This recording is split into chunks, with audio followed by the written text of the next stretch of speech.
Wacana duet Ganjar Pranowo-Anies Baswedan di Pilpres 2024 ini dikemukakan elit PDI Perjuangan. Apakah pernyataan itu hanya gimik politik atau mungkin terrealisasi? Kami hadirkan sedang viral pengamat politik Universitas Padjadjaran Mudyati Rahmatunisa dengan analisisnya. Nggak sih terwujud gitu ya Ganjar dan Anies bersatu. Karena nih Mbak Mudi yang terbaru, tim Anies sudah menyambut positif Mbak Mudi. Jadi dari juru bicara Anies sendiri ini mengatakan ini amat sejalan dengan visi perubahan dan transformasi yang dicanangkan Anies Baswedan. Ya. Jadi kalau bicara mungkin atau tidak mungkin, apapun dalam politik bisa aja terjadi, Mbak. Menurut saya gitu ya. Bahwa sekarang ada 3 poros, ya memang so far ada 3 poros gitu ya. Yang namanya politik akan sangat dinamis karena ini menyangkut juga strategi ya. Strategi untuk bisa menang kontestasi elektoral kan begitu ya. Kalau ternyata memang kemenangan itu mengharuskan untuk bisa bekerja sama dengan pihak yang lain, kenapa enggak kan begitu ya. Jadi menurut saya kemungkinan itu ada gitu ya. Tapi kan yang pasti nanti kita tunggu sampai Oktober ya pendaftaran ya jadi atau enggak. Apakah akan tetap 3 poros ataukah menjadi 2 poros gitu. Atau ada statement juga bahwa kalaupun ini tetap 3 poros dan kemungkinan besar akan 2 kali ya pemilihan dan skenarionya nih misalnya antara Pak Ganjar dan Pak Prabowo.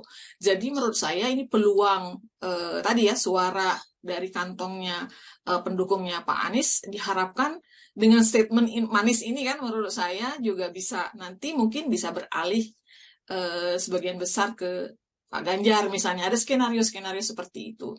Jadi bicara soal kemungkinan sih mungkin saja yang namanya politik gitu ya. Tetapi menurut saya kalau saya baca juga respon dari petinggi-petinggi partai menurut saya juga mix ya. Ada yang happy dan sign menunjukkan ini bahwa masing-masing sebetulnya masih membuka diri ya untuk kemudian bisa terus berkomunikasi gitu. Tapi ada juga sebagian elit partai yang mengatakan bahwa kayaknya susah deh, soalnya visinya lain gitu. Yang ini perubahan, yang ini melanjutkan dan seterusnya. Jadi menurut saya ini menjadi dinamis.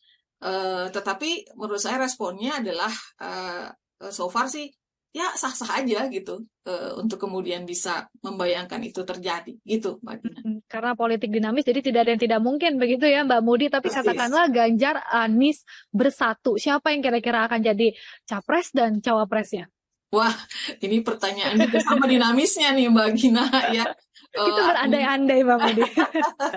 Ya, berandai-andai ya. Ini saya pikir ini lobby tingkat tinggi nantinya yang akan menentukan ya bagaimana kemudian kelegoan masing-masing partai pendukungnya ya. Karena tetap menurut saya